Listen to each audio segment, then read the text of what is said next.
people should fucking stop complaining. Right. People should figure out who the fuck they are. Good call. People should not listen to America propaganda of fixing the shit they suck at. They should be tripling down on what they're good at.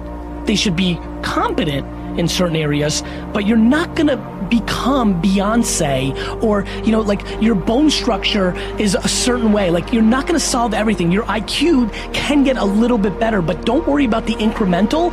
Figure out what you fucking puts you on fire and you're halfway decent at. If you're lucky enough right now to be listening and you're good at what you like, become tunnel fucking vision. Because there's way too many voices telling you what and how. And here's the other thing, and this is the big one, John, because you have a humongous audience. The biggest thing that I've seen dividends from, have the conversation with the person that's holding you back. The reason most people who are listening right now are not doing that thing is they're worried about the opinion of somebody, usually their mother, usually their father. And the reality is that your spouse may be the person holding you back, and you have to have that conversation. Cut them off. We have to get to a place where you're doing you, because the number one thing that scares the fuck out of me is regret. And you're gonna sit there at 72 and you're gonna say, I wish, I wish, I wish. And whether that's money or spend more time with your family, there's a million ways to do this. Our whole lives are guided moment to moment by the state we're in. Learning how to change your state, not bullshit, not fake, but to go from pissed off, frustrated, freaked out to back in your center, or creative, or determined, or something that's going to move you forward. It's going to create a better quality of life for you and others. That's a critical skill set. So moment to moment, our life's controlled by our states. Yep. You know, if you're in an angry state, you're going to respond differently if you're feeling playful. But what controls those states long term is your model of the world. Everyone has different goals and dreams and desires. But as I traveled around the world to 100 countries, I started going, holy shit, I'm seeing the same problems. What's underneath it? I began to see that there are these same 6 human needs that we all have, the same needs. We all have a need for certainty, that we can avoid pain and we can have some pleasure, some comfort. We all need uncertainty. Mm-hmm. We need variety, or we feel dead inside. If you're totally certain, you're bored. If you have total variety, you're like freak out. And it's not a balance. It's learning which of these you need more as a person. Everyone's developed a different set of values in that area. The need for significance, to feel unique, special, important, the need to feel loved, the need to grow, and the need to contribute. Some people value certainty at the top of their list. That's their center of their target. I don't want to do anything unless I know it's going to work. I don't want to do anything unless it's the same. If you change anything, they freak out. If you're driven by love first, you want certainty too, but love is higher, you're going to behave very differently than if you're driven by significance. I have to be the one. The two that most people have, 90% of the planet, if you said, of all these needs, which one do you really focus on most day to day? Everybody wants love, but what do you focus on? Most people focus on being significant. We live in a Facebook world where people fake their life, put new filters, make it look different than it really is, tell stories that, you know, are totally full of it to make themselves look good.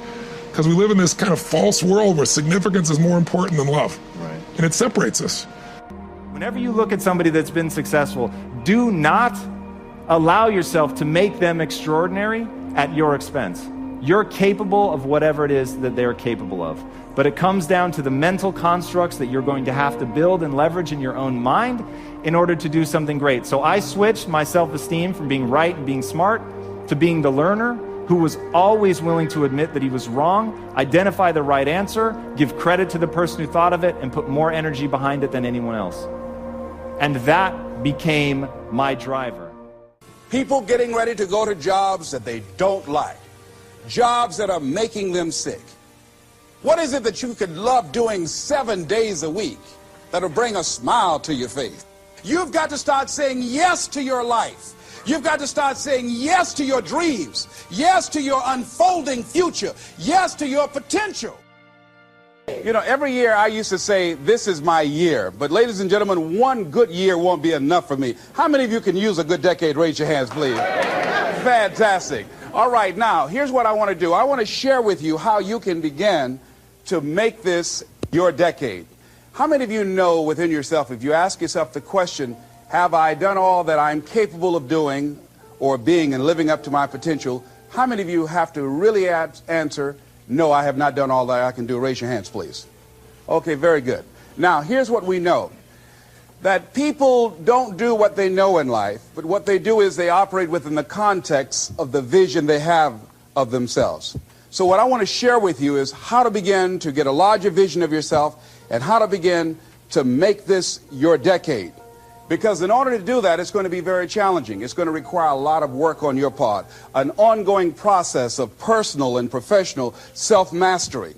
And it's going to require that you begin to see yourself worthy of the requirements in terms of effort, in terms of commitment, in terms of action, in terms of preparation, or whatever it is that you need to do in order to take your life where you want to take it.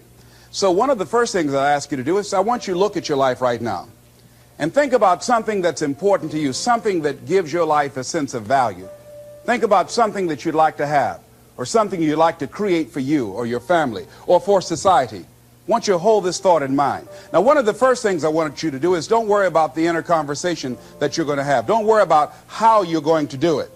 That's going to come. You're going to develop a plan of action. You will find the way. You'll become the kind of person that can attract the people, the resources, and everything you need in order to make that become reality. But I want you to be mindful of your inner conversation. I remember once I was sitting in an audience, and Zig Ziglar, who I consider one of the greatest motivational speakers on the planet, he was giving a speech. And I was out in the audience, and I saw him going back and forth, and within myself I said, I'd like to do that. I can do that. And I leaned over to the guy next to me. I said, how much do they pay him to do that? And he said, $5,000. I said, I know I can do that. And I admired him.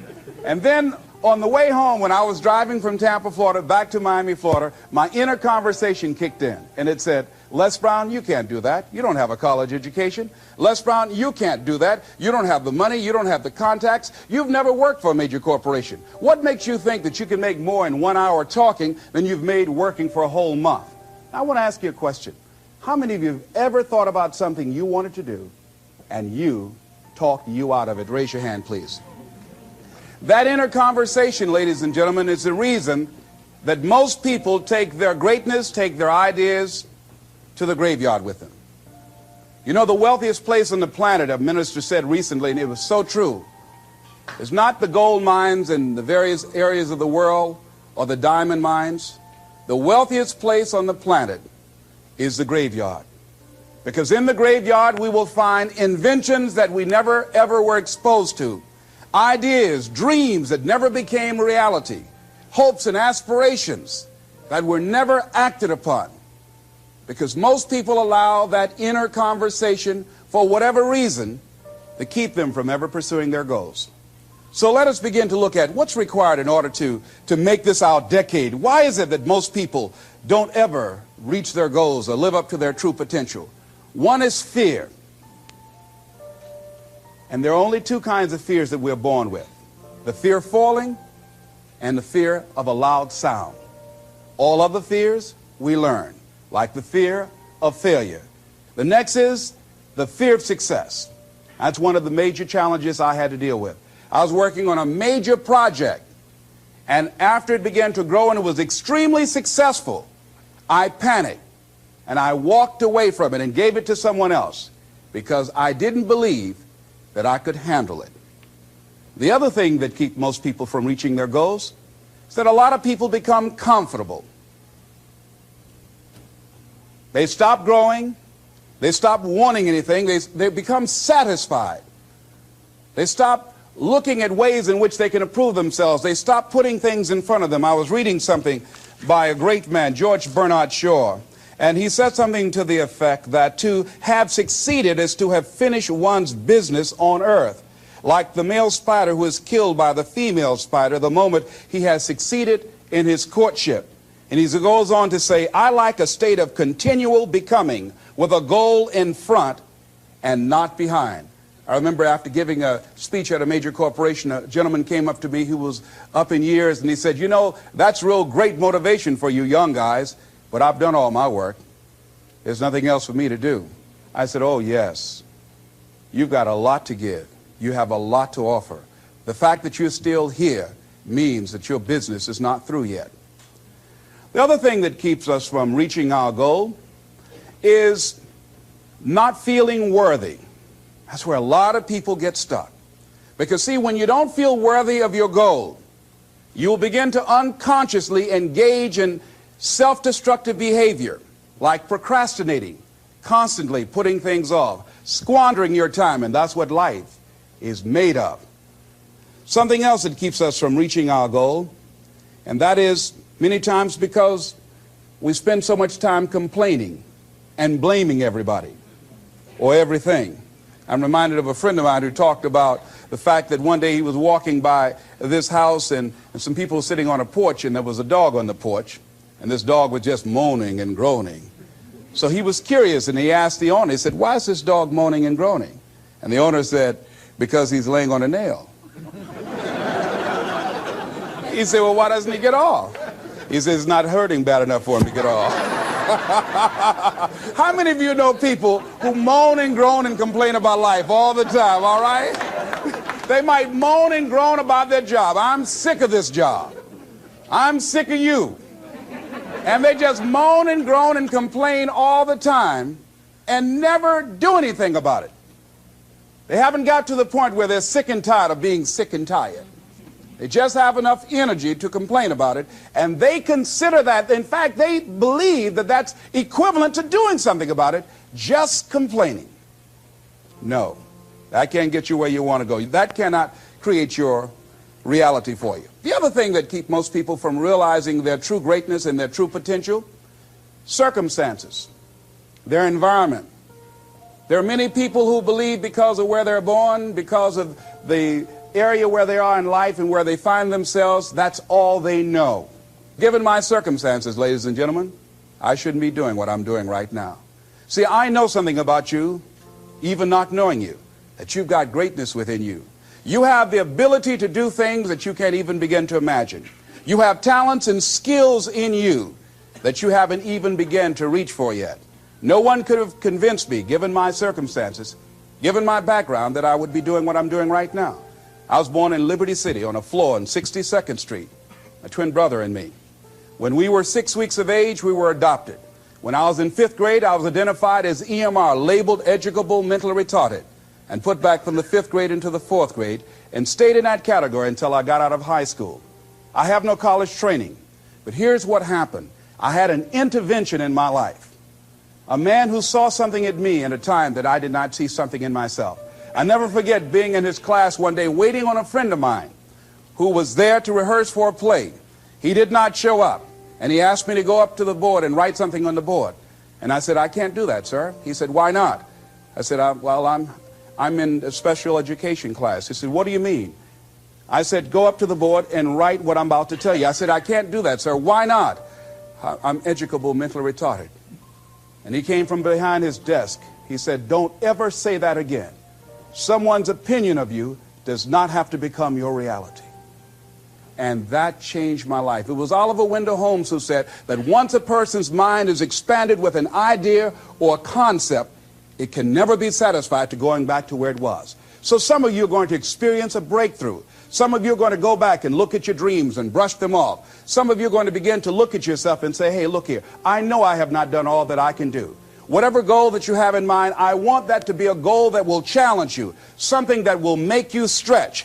It was Osborne who said, unless you attempt to do something beyond that which you've already mastered, you will never grow. What is it that you looked at some point in time and you decided that you couldn't do it, that you talked yourself out of it? Whatever it is, bring it back out there. How you're going to do it, that will come to you in due time. So you don't get in life what you want, ladies and gentlemen. You get in life what you are, not what you want. And see, the good news is that we can always become more by working to develop ourselves. So the first process of making this your decade, you've got to begin to take a look at your life and look at where are you right now? What are your strengths? What are your weaknesses? What gives your life a sense of fulfillment, a sense of joy?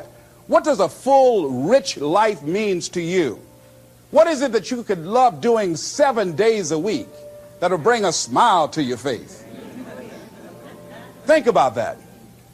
In all the areas of your life, your professional life, your personal life, your family life, your spiritual life, what is it that you'd like to have? Once you begin to determine that, that takes you to the next step.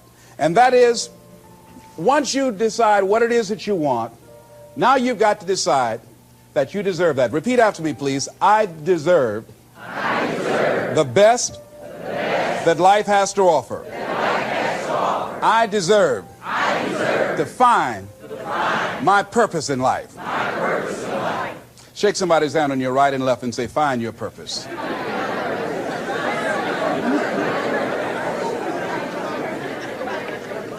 Do you know by actively pursuing your purpose, it could perhaps extend your life? The number one killer in this country of all the diseases we have, heart disease. That's the number one killer. And if you ask most people, when is it that the majority of people have their first major heart attack? Some people will tell you as a result of obesity, or smoking cigarettes, or high cholesterol, or high blood pressure. And all of those are contributing factors. However, the truth of the matter is that most people don't realize that the majority of people suffer their first major heart attack on Monday morning between 8 a.m. and 9 a.m. People getting ready to go to jobs that they don't like, jobs that are making them sick. You see, when you're not pursuing your goal, you are literally committing spiritual suicide. When you have some goal out here that you're stretching for and reaching for that takes you out of your comfort zone, you'll find out some talents and abilities you have that you didn't know you have. I started speaking just to elementary school kids because I knew they didn't know what I was talking about. And they gave me all kind of standing ovation. We like you, yeah. Then I graduated up to junior high school and then to senior high school and then to various community groups and church groups and civic associations and then to colleges and to businesses. Now I'm traveling across the country and then traveling nationally and internationally. But I never would have discovered what I'm able to do right now if I wasn't willing to take a chance. And you've got to be willing to do that. You've got to believe in yourself. I was doing work for a major corporation and they were having a major downsizing. It's just another terminology for major firings. And so the people that were working there, they approached them and said, listen, you are eligible for early retirement. We will give you a buyout package of $300,000 if you take it within this time frame. However, after this time frame, when we have the downsizing, you might be among the people cut and you will lose all of the benefits that we're talking about right now, and the most you can get is 2 weeks severance pay. Ladies and gentlemen, only 50% of the people that were eligible took this. Let me tell you something. If I'd been there, I'd have gone to ask for your check. Listen, Marvin told me to get his check. He's home with his mama. What?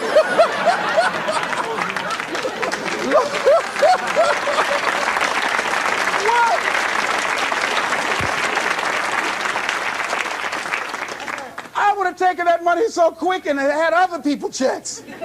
They said, Les got your check. See, ladies and gentlemen, life is too short trying to play it safe. It's too short and unpredictable, being miserable. It's too short for that. Here's the thing. There's no safe position in life. Let me tell you why. It's a quiet secret that most people don't realize. You can't get out of life alive. Hello, you can't get out of life alive. So there's no safe position. You can die in the bleachers or you can die on the field. You might as well come out on the field and have a good time, right?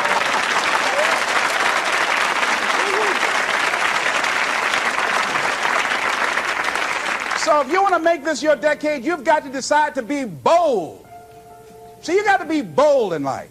You got to take life on. I remember I was at a major corporation. I had to give a presentation, and there were two guys sitting across from me, and the guy said to the other fellow, looking at the last two finalists, and that involved my firm and their firm, said, listen, looking at the credentials, this guy doesn't have any credentials. We have an advantage here. We've got 2 PhDs between us. I got up and I went in the bathroom and started talking to myself. I said, Les Brown, what do you care about their 2 PhDs? You have 6 children and a mama to take care of. And I went in that meeting, and first of all, I went there walking bold, looking good, feeling good, and smelling good, all right?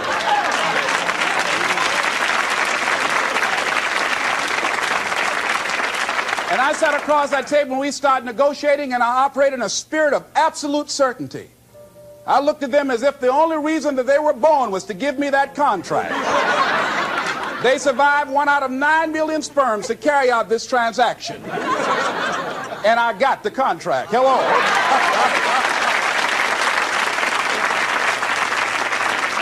So you've got to decide to be bold. Most people go through life trying to creep. No, no, no. Trying to be casual about it. No, no, no. You go through life being casual, you'll end up a casualty. No. You've got to be bold in life. You've got to take life on. Now here's something else. You must be positive. See, a lot of people, when things don't happen when they want it to happen, they become negative. And they turn out and start projecting a lot of negative energy. No, no. You've got to make a conscious, deliberate, determined effort to be positive. Because, see, when you know within yourself things are going to work out for you, when you know within yourself that some way, somehow, you're going to make it, and these are just some of the hoops you've got to flip through in order to get there, it's okay. Have a friend who went to get a job, and the people didn't hire him. He was so negative. Well, hey, to hell with you then. Wait a minute. They just don't have a job today. Don't burn your bridges behind you. Don't talk about the guy's mama. Come on. All right. Okay. Now, here's the last thing. If you want to reach your goal and have a competitive edge, you've got to be hungry.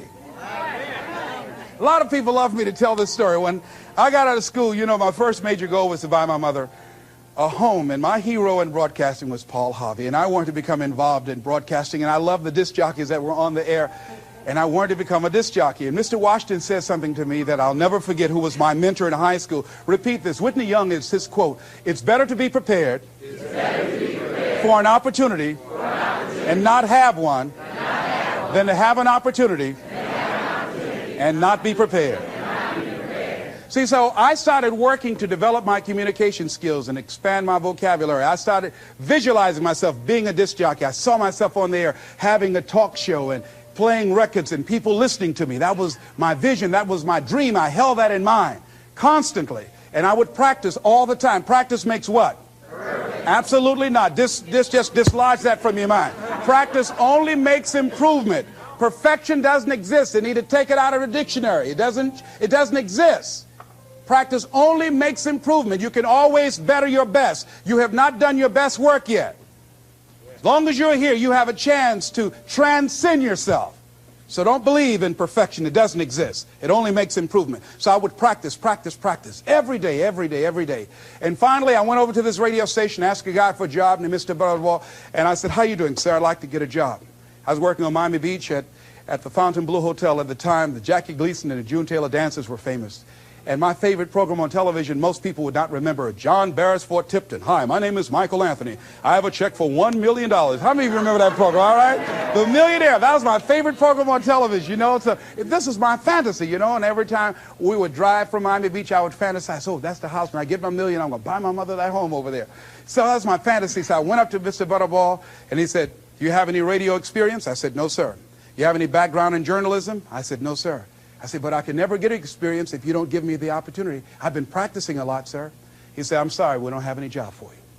I said, thank you, sir. He didn't know my reasons for being there. My reason, I wanted to use radio as a means to earn the money to buy my mother a home. I went back to the radio station again. I said, how you doing, Mr. Butterball? My name is Les Brown. I know your name. Didn't I just see you here yesterday? I said, yes, sir. I said, y'all have any jobs here? Didn't I tell you yesterday we didn't have a job? Yes, sir, but I thought maybe somebody got fired or resigned. I didn't know, sir.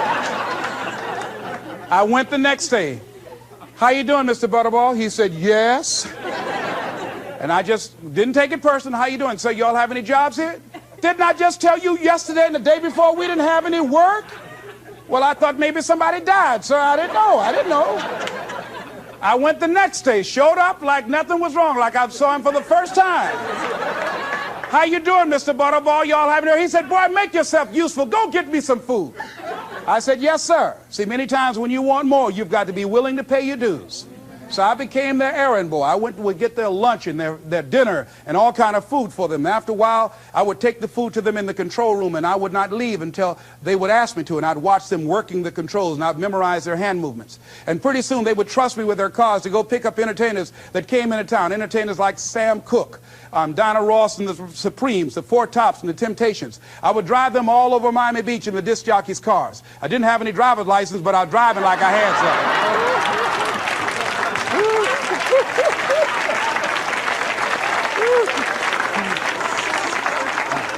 Finally, one day I was at the radio station, and a guy by the name of Rock was drinking while he was on the air. It was a Saturday afternoon. I was the only one there. None of the other jocks were available.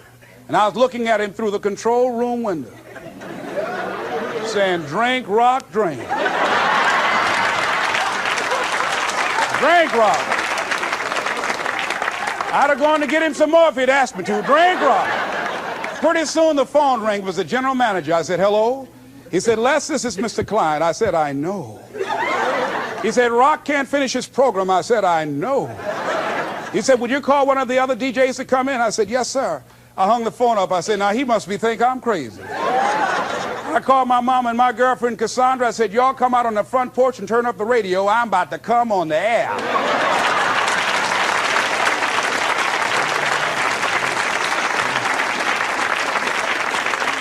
I waited for about 20 minutes and I called him back. I said, Mr. Klein, I can't find nobody.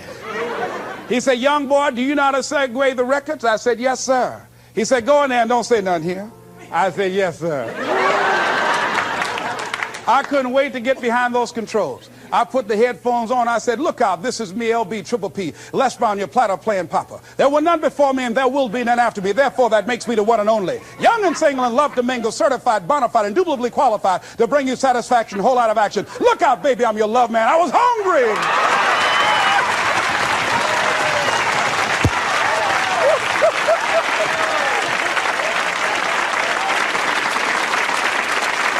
You feel better when you are able to have charge of your destiny, doesn't it?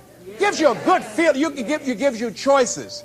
You can do more things. See, my first major goal was to buy my mother a home. I feel like Abraham Lincoln, who said, all that I am and all that I ever hope to be, I owe to my mother. And I said to my mama one day, I said, Mama, when I become a man, I'm going to buy you a home. And you won't have to go to work every day.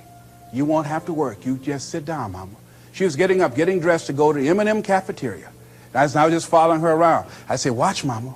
One day you won't have to leave here to go to work no more. It's raining outside. You won't have to go to work in the rain. You just do what you want to do. Like stay home and fix me sweet potato pie. My mama fixed the kind of sweet potato pie you can't eat with your shoes on. You have to take your shoes off so you can wiggle your toes, all right?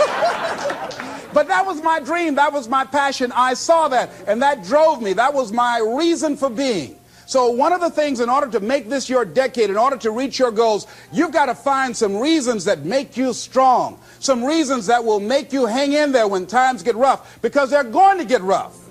It's going to be very challenging. Whenever you decide that you want to grow, whenever you decide that you want to go to another level, all hell will break loose. Everything that will happen, rather that can happen, will happen, and at the worst possible moment. They call it Murphy's Law. See, whenever you decide that you want to go to another vibration, it's like when you get into an airplane. The first thing they tell you to do is do what? Fasten your seatbelt. Because you're going to experience some turbulence when you're going up. And some of you are already experiencing that turbulence.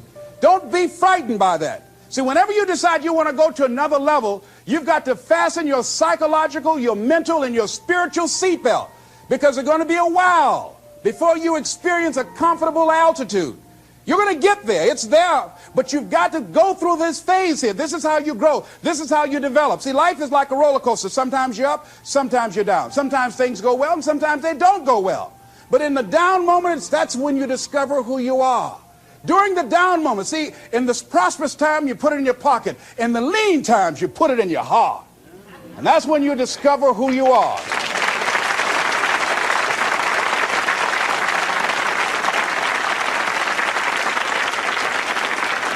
So find 5 reasons that empower you. Why is it that you deserve your goal? What are the 5 reasons that you won't give up when life catches you on the blind side? When the messenger of misery visits you? What are you going to do? What will keep you in the game when life knocks you to the canvas? See, the Buster Douglas that fought in the last fight was not the Buster Douglas that fought Mike Tyson. See, the Buster Douglas that got knocked down while fighting Mike Tyson had gotten out of an alcohol recovery center. His mother had died. His wife was ill with a terminal illness. He was considered a nothing, a bum. So when he got knocked down, Buster Douglas had a reason to get back up, because he said, I'm dedicating this fight to the memory of my mama. But when he fought the last fight that he had, and he got knocked down, and he had a guaranteed $24 million in his pocket, whether he got up or not. He just said, hurry up and count me out.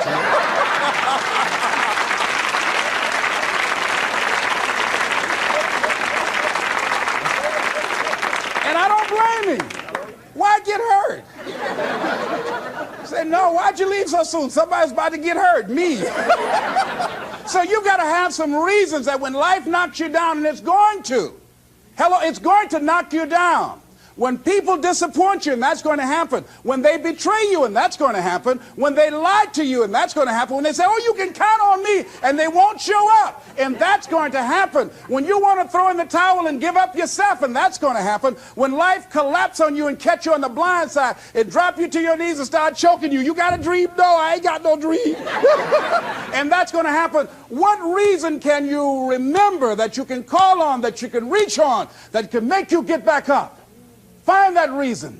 Because when life had knocked me down, I said, life, I'm doing this because I want to make my mama proud of me. I'm doing this because I want my children to have a better life than what I had. I'm doing this because all my life I've been told I'd be a loser, that I wouldn't make it. All my life I heard people say, Mamie, take them back to the welfare department. I'm doing this to make them alive. I believe, like Frank Sinatra, he said, the best revenge in life is massive success. I'm doing this so I can become massively successful. And with that kind of courage, with that kind of affirmation and reason to empower me, I got a saying that when life knocks you down, try and land on your back, because if you can look up, you can get up. All right?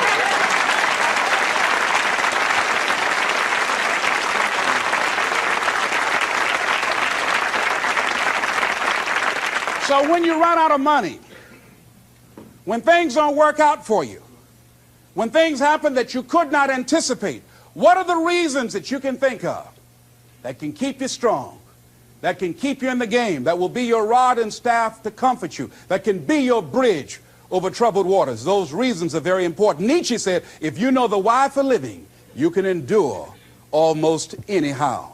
So find out the reasons that you do what you do. Find out the reasons that will make you strong, that will make you walk by faith and not by sight, that will make you pursue your dream when everybody is against you or don't believe in you no more. And let me tell you something, that's a lonely feeling.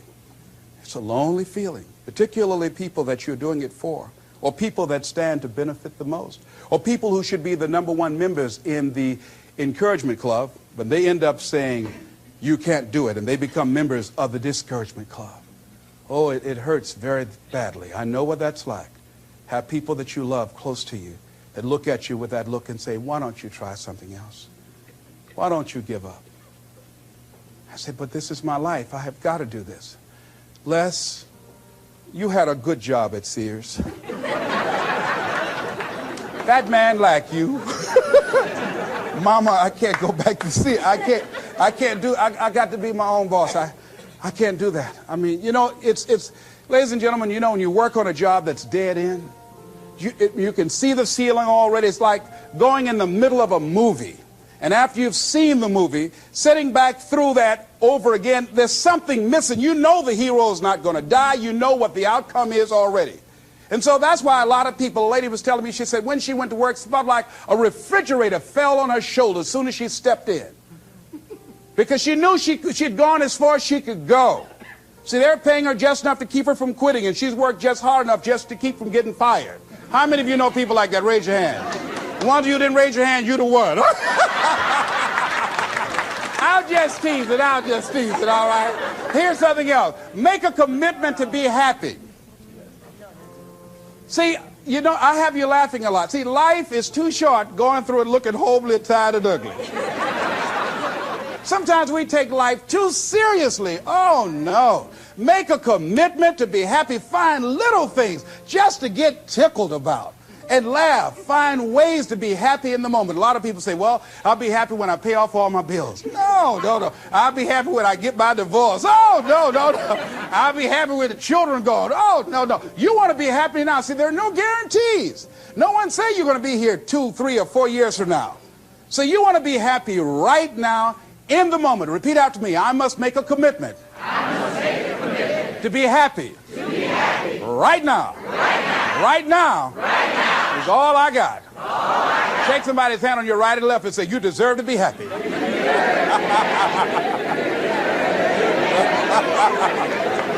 Make a commitment to be happy.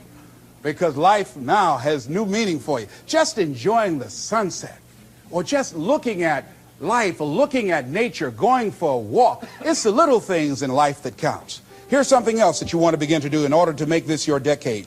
You want to begin to get all the toxic people out of your life. Hello? Energy drainers, get them out of your life. See, ladies and gentlemen, it takes a lot of energy to reach your goal. It takes a lot of emotional, mental, and spiritual energy to reach your goal. And you can run faster with 100 who want to go than with one around your neck. So there are two kinds of relationships. Sid Simon talks about this. Nourishing relationships and toxic relationships. Nourishing relationships are the relationships that inspire you. They motivate you. They bring the best out of you. Toxic relationships are relationships with people that always criticize you. All they can do is find fault. All they can do is just exploit your weaknesses. All they can do is remind you of the mistakes that you've made in the past. These people are bad for your health. Toxic people can run your blood pressure up. One apple can spoil a whole barrel. One negative energy drainer can spoil your whole life. I know people whose lives have been ruined because somebody wasn't good for them. See, there are some people that aren't good for you. Hello? They aren't good for you. You've got to get them out of your life. See, a lot of people put up with a lot of foolishness because they don't want to die by themselves. Here's what I believe. I believe in a one-to-a-box theory.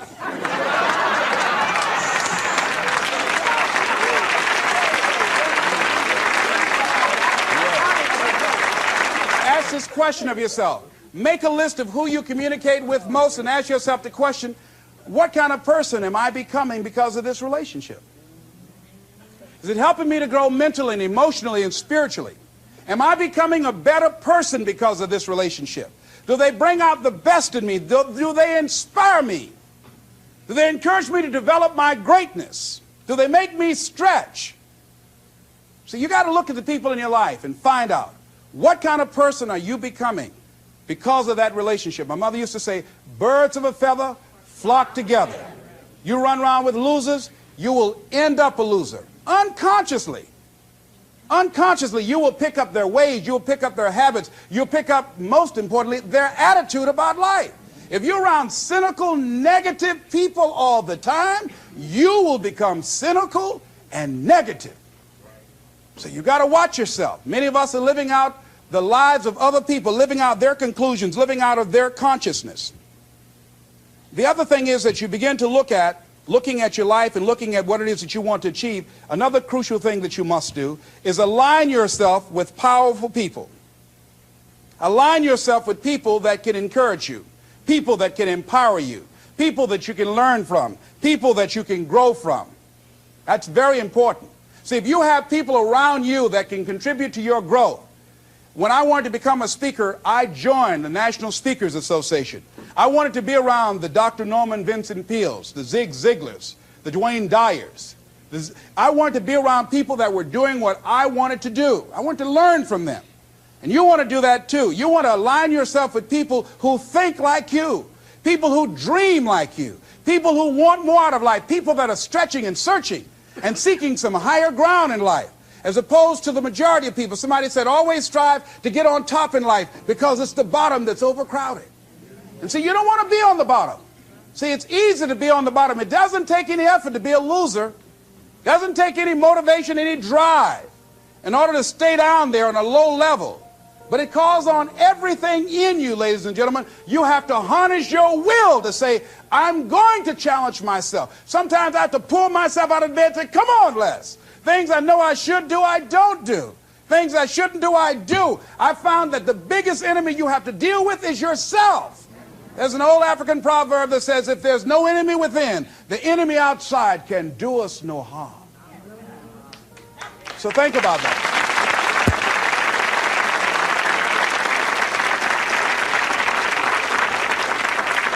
So as you begin to look toward making this your decade, as you begin to look toward making your life different, as you begin to look at yourself, you've got to redefine yourself. Who are you right now? And who must you become in order to create what you want? What has to change about you? What is it that you're doing right now that would be a liability for you? As you begin to look toward the future and take inventory of yourself, what is it about you right now that you've got to leave this behind because this no longer fits? Looking at where you want to go and the kind of person that you must become, the kind of standards that you have for you. What is it that you must do differently? Repeat out to me, please. If you want to keep on getting what you're getting, keep on doing what you're doing. See, that doesn't take an Einstein for that one. All right?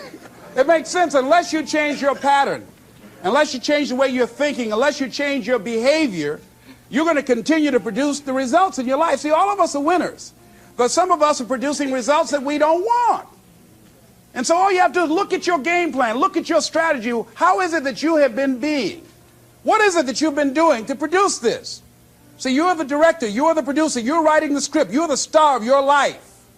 And as you begin to look at your life, you can decide whether or not it's a smash or whether or not it's a flop. That's in your hands. Look at your life, look at where you want to go. Don't worry about your circumstances. Don't worry about your age. I have a friend who's up in age, over 70, and she wanted to build a multi-million-dollar complex. The name is Dr. Johnny Coleman. Lenders and bankers say, you can't do that, you're too old. She ignored them. That building now stands, ladies and gentlemen, a multi-million-dollar structure. But there are a lot of people who would have listened to that.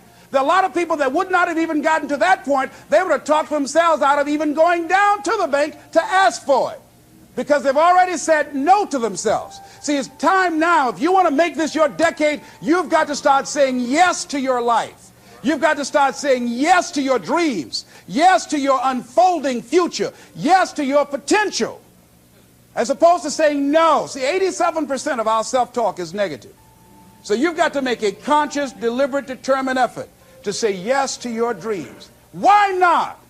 Why not me? Don't spend time like most people going through life complaining. Don't try and get on talk shows and tell everybody how life has done you wrong. Here's what's happening in the audience. 80% don't care, and 50% glad it's you.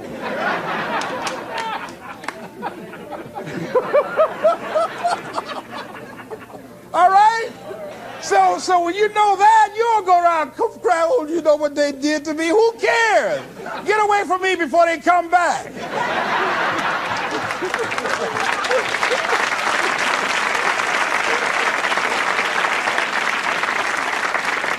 I had a friend of mine that said something that's very important. He said, hey, it doesn't matter what happens to you. The only thing matters, what are you going to do about it? That's all that matters. Okay, life knocked you down. What are you going to do about it? How long are you going to sit there and say, you know what they did to me? How long? Who wants to hear that racket?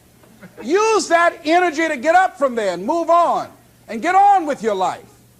You got to learn to let the past go so you can grow. Many people never act on their dreams because they allow their past experiences to determine what their possibilities are. Whatever you've done in the past, that's not a reflection of your possibilities. That's just a reflection of your consciousness. That's just a reflection of your development and your growth. The future is unfolding for you right now. The future is unlimited for you right now. No one knows where you can go. No one knows what you're capable of or what's possible for you. You don't even know that. I had no idea, ladies and gentlemen. No one could have convinced me that I was able to do this. I never forget, I was speaking in Detroit, and a high school friend of mine saw me afterwards, and he was backstage. He said, I can't believe it's the same person. And I thought for a moment, and I said, it's not. The person you know, he's gone. He doesn't live here anymore. We have the power to change our personal history, changing the direction of our lives, changing our thoughts, changing where we want to go, exploring new horizons. So as you begin to look at this decade and affirming that this is your decade, as you set goals that will make you stretch, that will bring out the best in you, as you begin to remove the negative, toxic people from your life, as you decide to take some chances in life, and that's one of the things that's very important. Viscard said, if you're not willing to risk, you cannot grow. And if you cannot grow, you cannot become your best. And if you cannot become your best, you cannot be happy. And if you can't be happy, then what else is there? I'll never forget when I reach my first major goal of buying my mother that home. I never forget what it was like, and you're going to have this experience when you reach some major goal. When I drove up to the house and I got out and I gave Mama the key, and I said, Mama, this is for you. I'll never forget the look on her face. She said, oh my God, no one could have convinced me when I adopted y'all that this would happen. She said, oh, thank you. She said, and you caused me so many damn problems.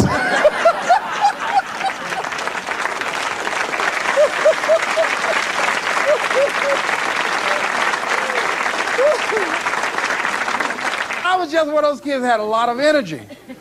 But no one knew what I was going to become. It was a great philosopher, Goethe. He says, look at a man the way that he is, he only becomes worse.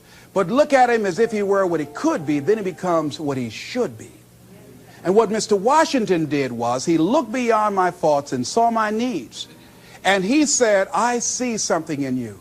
And I was there, oh God, I hope he's right.